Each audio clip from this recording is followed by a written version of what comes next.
Welcome back to my channel. ಸಡನ್ನಾಗಿ ಯಾವುದೇ plan ಇಲ್ಲದೇ ತೋಟದ ಕಡೆ ಹೋಗ್ತಾ ಇದ್ವಿ. ನಾನು ಮಕ್ಕಳು ಅಕ್ಕ ಭಾವ ಇದ್ದರು. ಹಸ್ಬೆಂಡ್ ಬರಲಿಲ್ಲ, ಬ್ಯುಸಿ ಇದ್ರು ಅವರು. ಹೋಗ್ತಾ ದಾರಿಯಲ್ಲಿ ಒಂದು ಬೇಕ್ರಿ ಸಿಗುತ್ತೆ. ಮಗಳಿಗೆ ಮನೆಯಲ್ಲಿ ಎಷ್ಟೇ ಹೊಟ್ಟೆ ತುಂಬಿಸಿದ್ರು ಕೂಡ ಆ ಬೇಕ್ರಿಯಲ್ಲಿ ಒಂದು ವಿಸಿಟ್ ಕೊಡಲೇಬೇಕು. ಅದು ಅಕ್ಕ ಮಾಡಿದ ಅಭ್ಯಾಸ ಅದು. ನೆಕ್ಸ್ಟ್ ಒಂದಷ್ಟು ಸ್ನ್ಯಾಕ್ಸ್ ಎಲ್ಲ ತಗೊಂಡ್ವಿ. ತಿಂತಾ ಮಾತಾಡಿಕೊಂಡು ಹಾಗೆ ಹೋಗ್ತಾ ಇದ್ವಿ. ಫೈನಲಿ ತೋಟ ರೀಚ್ ಆದ್ವಿ. ಹಸಿರು ನೋಡ್ತಾ ಇದ್ದಾಗಲೇ ಮನಸ್ಸಿಗೆ ತುಂಬ ಖುಷಿ ಆಗ್ತದೆ. ಇಳಿದ್ವಿ. ಇಳಿದ ತಕ್ಷಣ ಮಗ ಏನೋ ತಂದು ಬಾಯಿ ಕೊಟ್ಟ, ಸ್ವೀಟ್ ಏನೋ ತಿಂತಾ ಮಾತಾಡ್ತಾ ಹೋಗ್ತಾ ಇದ್ವಿ. ಅಕ್ಕನ್ನು ಕರೆದು ನಿಲ್ಲಿಸಿ ಸುಮ್ಮನೆ ಒಂದು ಫೋಟೋ ತೊಗೊಂಡ್ವಿ. ಇಲ್ಲೊಂದು ನಾಯಿ ಸಿಗುತ್ತೆ ನಮಗೆ, ಇದು ಇಲ್ಲೇ ಇರೋದು. ಆ ನಾಯಿ ನಮ್ಮನ್ನು ನೋಡಿದ ತಕ್ಷಣ ಗುರಾಯಿಸ್ತಾ ಇರುತ್ತೆ ಯಾವಾಗಲೂ ಕೂಡ. ತೋಟದಲ್ಲಿ ಸ್ಪ್ರಿಂಕ್ಲರ್ ಮಾಡ್ತಾಯಿದ್ರು, ಅದನ್ನು ನೋಡೋಣ ಅಂತ ತೋಟದೊಳಗಡೆ ನಡ್ಕೊಂಡು ಹೋಗ್ತಾ ಇದ್ವಿ. ಅಲ್ಲಿ ತುಂಬ ಬಿಸಿಲು ಕೂಡ ಇತ್ತು. ಈ ಹಸಿರು ಗಿಡಗಳ ಮಧ್ಯೆ ನಡ್ಕೊಂಡು ಹೋಗೋದು ಅಂದರೆ ಅದ್ರ ಖುಷಿನೇ ಬೇರೆ. ಇಲ್ಲಿ ಅಕ್ಕ ಒಂದು ಹುಣಸೆ ಮರ ಇದೆ ನೋಡೋಣ ತೋರಿಸ್ತಾ ಇದ್ರು. ಮರ ಕೂಡ ತುಂಬ ಹೈಟಲ್ಲಿ ಇತ್ತು ಮತ್ತು ತುಂಬ ಕಾಯಿ ಬಿಟ್ಟಿತ್ತು. ನೋಡಿದಾಗ ತಿನ್ನಬೇಕು ಅನ್ನಿಸ್ತಿತ್ತು, ಆದರೆ ಎಲ್ಲ ಹೈಟಲ್ಲಿತ್ತು.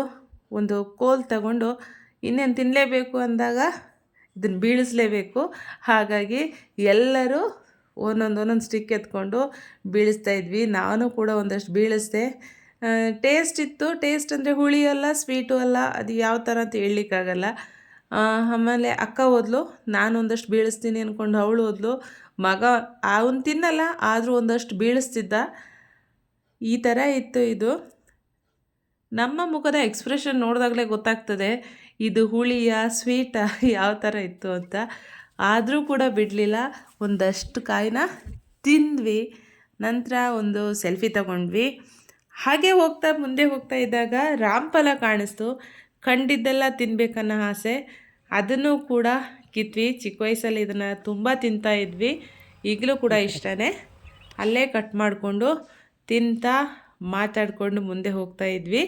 ಮಕ್ಕಳೆಲ್ಲ ಆಲ್ರೆಡಿ ಮುಂದೆ ಓಡ್ತಾ ಇದ್ದಾರೆ. ನಾವು ನಿಧಾನಕ್ಕೆ ಇದನ್ನು ತಿಂತಾ ಹೋಗ್ತಾ ಇದ್ವಿ. ಇಲ್ಲಿ ಸಿಹಿ ಗೆಣಸು ಬೆಳೆದಿದ್ದಾರೆ, ಅಲ್ಲೆಲ್ಲ ನೀರು ಸ್ಪ್ರಿಂಕ್ಲರ್ ಮಾಡ್ತಾಯಿದ್ರು. ತೆಂಗಿನಕಾಯಿ ಎಳ್ನೀರು ಕೀಳೋಣ ಅಂತಂದರೆ ತುಂಬ ಹೈಟ್. ನೋಡ್ತಾ ಸುಮ್ಮನಾದ್ವಿ. ಇಲ್ಲಿ ಮಗ ಒಂದು ಏಣಿ ಹತ್ತುತ್ತಾ ಇದ್ದಾನೆ. ಆಮೇಲೆ ಇಳ್ದ. ಮಗಳು ಬಂದು ಅಷ್ಟೊತ್ತಿಗೆ. ಇವರಿಗೆಲ್ಲ ತುಂಬ ಖುಷಿ ತೋಟ ಅಂತಂದರೆ. ಹಸಿರು ಅದು ನೋಡಿದಾಗ ಯಾರಿಗೆ ತಾನೇ ಖುಷಿ ಆಗಲ್ಲ ಹೇಳಿ. ಎಷ್ಟೇ ಟೆನ್ಷನ್ ಇದ್ದರೂ ಈ ಥರ ಹಸಿರು ಗಿಡಗಳ ಮಧ್ಯೆ ನಾವು ನಮ್ಮ ಕಾಲ ಕಳೆಯೋದಾದರೆ ಮನಸ್ಸು ತುಂಬ ಪ್ರಶಾಂತವಾಗಿರುತ್ತೆ ಅನಿಸುತ್ತೆ. ಸಾಂಬಾರು ಸೊಪ್ಪು, ಸಬ್ಸಿಗೆ, ಬೀಟ್ರೂಟ್, ಪಿಂಕ್ ಎಲೆ ಕಾಣ್ತಾ ಇದೆಯಲ್ಲ, ಇದು ಬೀಟ್ರೂಟ್. ತುಂಬ ತರಕಾರಿಗಳನ್ನೆಲ್ಲ ಬೆಳೆದಿದ್ರು. ಅಂದರೆ ಇಲ್ಲಿ ಒಂದು ಫ್ಯಾಮಿಲಿ ಸ್ಟೇ ಆಗಿರ್ತಾರೆ, ಅವರು ಬೆಳೆದಿದ್ದು. ಇಲ್ಲಿ ನಾವೆಲ್ಲ ಬರೋಕ್ಕೂ ಮುಂಚೆನೇ ಮಕ್ಕಳು ಓಡಿ ಬಂದು ಕಾರ್ ಕೂತ್ಬಿಟ್ಟಿದ್ದಾರೆ. ಸ್ಪ್ರಿಂಕ್ಲರ್ ಕೆಳಗಡೆ ಎಲ್ಲ ಹೋಗಿ ನೆಂದು ಕೂತಿದ್ದಾರೆ. ಫೈನಲಿ ನಾವು ವಾಪಸ್ ಹೊರಟ್ವಿ. ನೆಕ್ಸ್ಟ್ ವೀಡಿಯೋದಲ್ಲಿ ಸಿಗೋಣ. ಬಾಯ್ ಬಾಯ್.